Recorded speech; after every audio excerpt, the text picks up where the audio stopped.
श्रोताओं नमस्कार। संविधान हत्या दिवस पर केंद्रित इस विशेष कार्यक्रम के साथ मैं विकल्प शुक्ला। श्रोताओं, 25 जून 1975 को देश भर में इमरजेंसी यानी आपातकाल लगाया गया था। इस दौरान विपक्षी पार्टियों के अनेक नेताओं और कार्यकर्ताओं को गिरफ्तार किया गया, मीडिया पर सेंसरशिप लगाई गई, विरोध प्रदर्शनों को प्रतिबंधित कर दिया गया था। इस आपातकाल के विरोध में आज देश भर में संविधान हत्या दिवस मनाया जा रहा है। इस विषय पर बात करने के लिए आज हमारे साथ हैं छत्तीसगढ़ साहित्य अकादमी के अध्यक्ष श्री शशांक शर्मा जी। शशांक जी, आकाशवाणी समाचार के इस कार्यक्रम में हम आपका हार्दिक स्वागत करते हैं। जी नमस्कार, श्रोताओं को भी नमस्कार। शशांक जी, जैसा भी हम अपने श्रोताओं को बता रहे थे कि 25 जून 1975 को देश भर में आपातकाल लगाया गया था। जी, उस समय ऐसी क्या स्थितियां निर्मित हुई थी जिनकी वजह से सरकार ने यह कदम उठाया? विकल्प जी, दरअसल इसकी शुरुआत अगर हम देखें तो 1971 से होती है। अच्छा। 1971 में जो चुनाव हुए थे जी, उसमें तत्कालीन प्रधानमंत्री श्रीमती इंदिरा गांधी जिस जगह से जीत कर आई थी, जी, रायबरेली से, जी, वहां पर उनके खिलाफ जो चुनाव लड़ा था समाजवादी पार्टी के राजनारायण जी, उन्होंने चुनाव में धांधली और सत्ता के दुरुपयोग का आरोप लगाते हुए इलाहाबाद हाई कोर्ट में एक याचिका दायर की थी। अच्छा।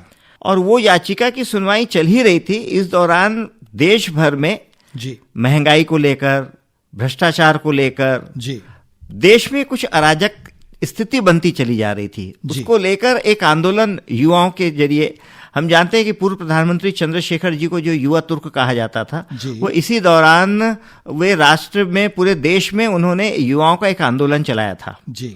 एक बड़ी अजीब सी घटना घटी थी। उस समय के जो कांग्रेस पार्टी के बड़े नेता थे बरुआ साहब जी, उनकी एक काफिले में एक बच्ची जो है, हाँ, वह कुचलकर दुर्घटनाग्रस्त हो गई। जी। लेकिन उस समय जो राजनीति थी वो इस कदर एक दंभ वाली हो गई थी कि वो काफिला नहीं रुका। अच्छा। और उस बच्ची को रौंदते हुए कई गाड़ियां निकल गई। अच्छा। ये जो बिहार की एक घटना थी जी, पटना के पास, इस घटना ने पूरे देश को विचलित कर दिया, झकझोर कर रख दिया जी। तब उस समय के जो गांधीवादी, बड़े जो गांधी के पट शिष्य माने जाते थे, जयप्रकाश नारायण जी, उन्होंने 1974, मुझे याद है शायद ये 24 अक्टूबर 1974 की घटना है। अच्छा। एक साल पहले की जी। उसके बाद फिर जयप्रकाश नारायण ने एक आंदोलन छेड़ा जी, और इंदिरा गांधी तत्कालीन प्रधानमंत्री को इस सब का जिम्मेदार मानते हुए जी, भय, महंगाई जी, भ्रष्टाचार जी, और एक इस्तीफे की मांग की जी। और ये सब चल ही रहा था जी कि जून में इलाहाबाद हाई कोर्ट का वह बड़ा जो एक ऐतिहासिक फैसला है जी, जिसको जस्टिस जगमोहन सिन्हा ने पढ़ा था जी, उसमें उन्होंने इंदिरा गांधी तत्कालीन प्रधानमंत्री के निर्वाचन को रद्द कर दिया जी। ये 12 जून 1975 की घटना है जी। अब सरकार पूरी तरह से सतर्क हो गई। अब क्या करना है जी, तो सर्वोच्च न्यायालय में जी एक याचिका दायर की पुनर्विचार के लिए, इसको खारिज करने के लिए या इसको स्टे करने के लिए जी। लेकिन सर्वोच्च न्यायालय ने 24 जून को एक फैसला दिया जी, और वो भी बड़ा ऐतिहासिक था जी। उसमें ये कहा कि हम स्टे लगाएंगे जी, जो फैसला था जी, खारिज नहीं किया उनके निर्वाचन को जी। लेकिन उन्होंने कहा कि आप संसद के अंदर जा सकती हैं, लेकिन न रजिस्टर में हस्ताक्षर कर सकती हैं, न ही आप मतदान कर सकती हैं जी। 24 जून का यह जो निर्णय आया जी, उसके बाद जो पूरे देश में लोग सड़क पर आ गए, बस फिर क्या था कि 25 जून की आधी रात पे इमरजेंसी लागू कर दी गई जी। उस समय तत्कालीन राष्ट्रपति फखरुद्दीन अली अहमद ने आर्टिकल 352 के तहत यह इमरजेंसी या आपातकाल हम जिसे कहते हैं उसे लगाया था। शशांक जी, ये संविधान के इस आर्टिकल 352 के बारे में बताएं कि इसमें राष्ट्रपति को क्या अधिकार दिए गए हैं और इसका इस्तेमाल भारत में कब कब किया गया? देखिए, भारत में तो अनेक बार इसका इस्तेमाल हुआ है, खासकर जम्मू कश्मीर के क्षेत्र में जी। 1952 से 1960 तक जी, हमारे संविधान में आपातकालीन शक्तियों के बारे में राष्ट्रपति के उसका उल्लेख किया गया है जी। 352 जो है वह राष्ट्रीय आपातकाल की बात करता है जी, और यह तभी लगाया जा सकता था जी जब युद्ध की स्थिति हो, हाँ, या आंतरिक अशांति हो जी। लेकिन 1952 में इस आंतरिक अशांति को जी क्योंकि प्रधानमंत्री और सत्तारूढ़ पार्टी के खिलाफ में एक राजनीतिक आंदोलन था जी, उसको आंतरिक अशांति करार देते हुए 1975 के 25 जून की दरमियानी रात एक आपातकाल की घोषणा कर दी गई। जी, इसके पहले युद्ध के समय जरूर लगाया गया युद्ध के समय लगाए जाते थे, वो तो 1965 के युद्ध में लगा था जी। 1971 के युद्ध में बहुत ज्यादा प्रभावी नहीं था ये जी।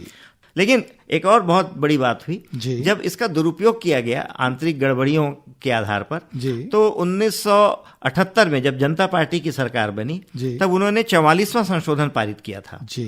उस संशोधन में ये आंतरिक गड़बड़ी को सशस्त्र विद्रोह से तब्दील किया गया था। अच्छा। यानी अब अगर आपको आपातकाल लगाना है तो सशस्त्र विद्रोह की स्थिति में ही मतलब राजनीतिक आंदोलनों के आधार पर अब आपातकाल नहीं लगाया जा सकता। शांतिपूर्ण अगर आंदोलन है तो आपातकाल नहीं लगाया जा सकता। जी, एक बात और है शशांक जी कि जैसा अभी हम बता रहे थे कि 25 जून 1975 को तो ये आर्टिकल 352 को लागू किया गया और उसके बाद 27 जून को आर्टिकल 358 और 359 को भी लागू किया गया।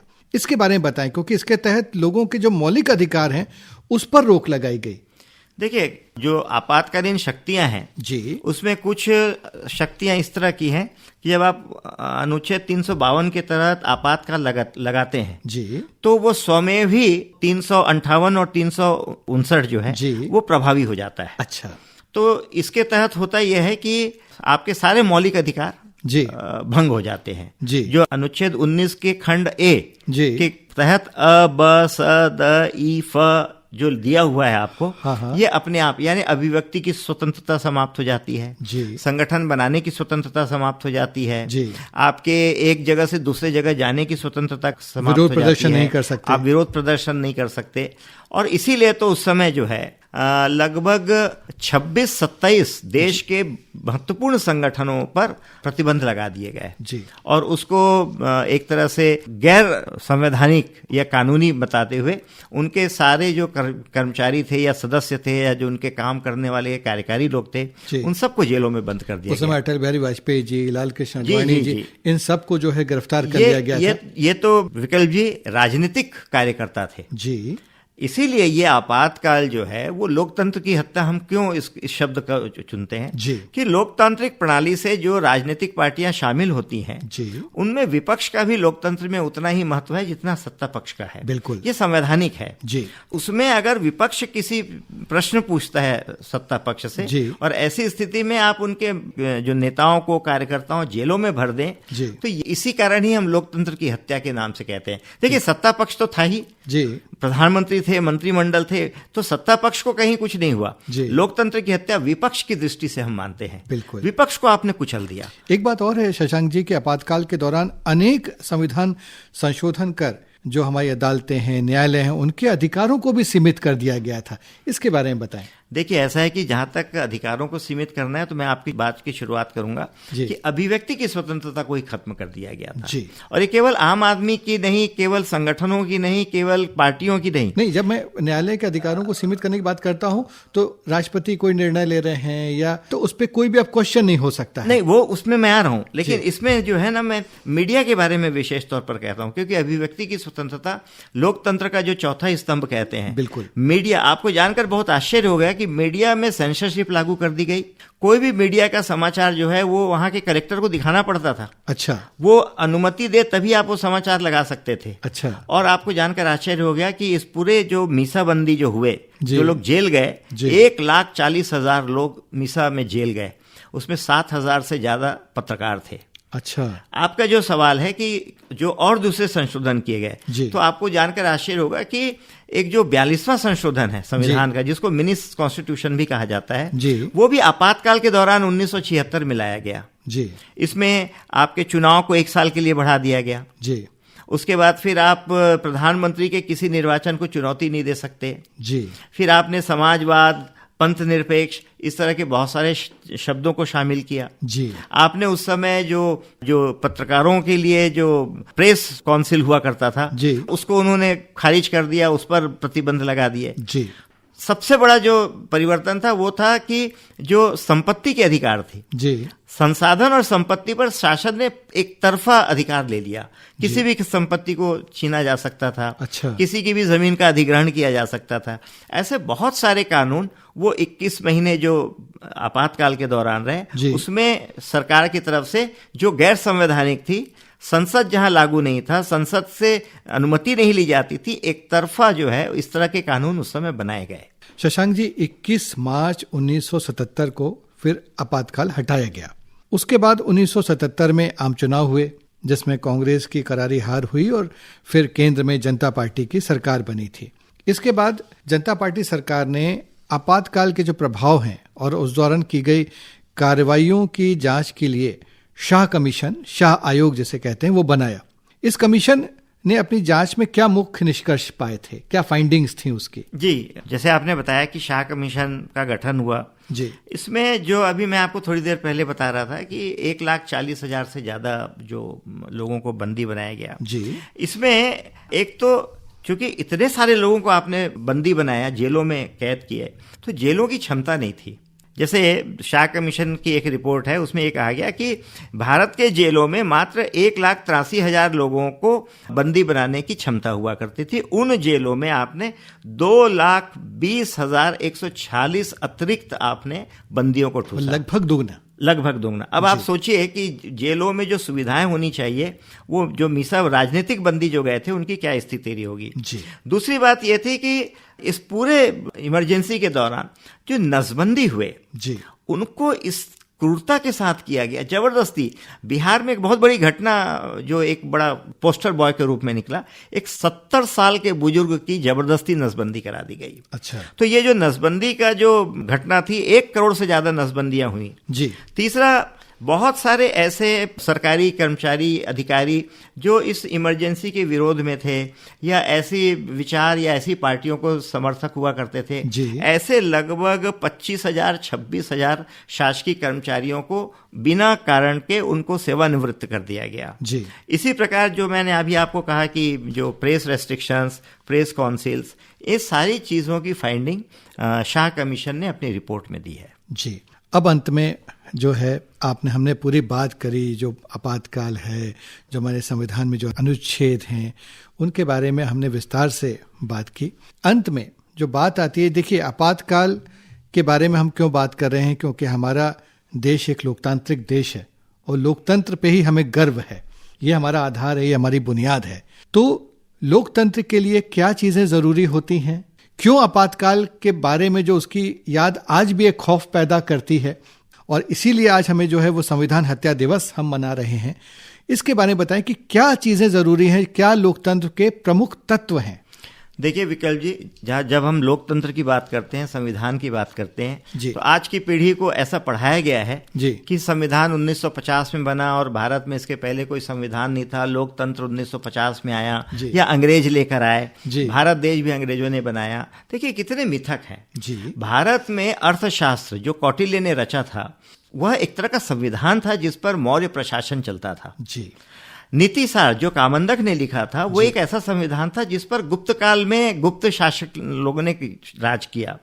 तो भारत के अंदर में लोकतंत्र जो एक प्रणाली है, वह हमारे वैदिक काल से चली आ रही है। जो वैशाली के जो वज्जी संघ हैं, वो गणराज्य थे।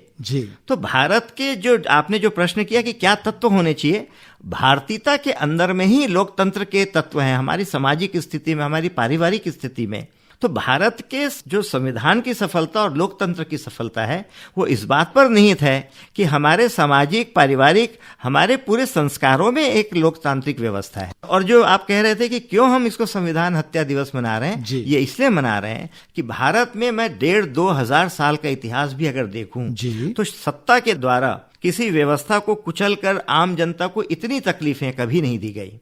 इसलिए इतिहास का एक ऐसा हिस्सा है भारत के प्राचीन काल से अब तक, जिसको मुझे लगता है कि आने वाली पीढ़ी को पता होना चाहिए। उनको पता होना चाहिए जिनको आपातकाल की विभीषिका नहीं पता, क्योंकि उनको पता है कि जब लोकतांत्रिक व्यवस्थाओं को कुचला जाता है, संविधान को कुचला जाता है, तो कितने कितने लाखों करोड़ों लोग इस त्रासदी के शिकार हुए हैं। तो इसलिए केंद्र सरकार ने, गृह मंत्रालय ने, केंद्र गृह मंत्रालय मंत्रालय ने एक नोटिफिकेशन जारी किया है जुलाई 2024 में, और इस दिन को संविधान हत्या दिवस के रूप में मनाने का निर्णय लिया है। बहुत बहुत धन्यवाद शशांक जी, बहुत विस्तार से आपने हमारे श्रोताओं को इस बारे में जानकारी दी। हम आकाशवाणी समाचार की ओर से आपका हार्दिक आभार व्यक्त करते हैं। जी धन्यवाद। तो श्रोताओं, इसी के साथ अब हमारा ये विशेष कार्यक्रम संपन्न होता है। अब हम आपसे विदा लेते हैं। नमस्कार।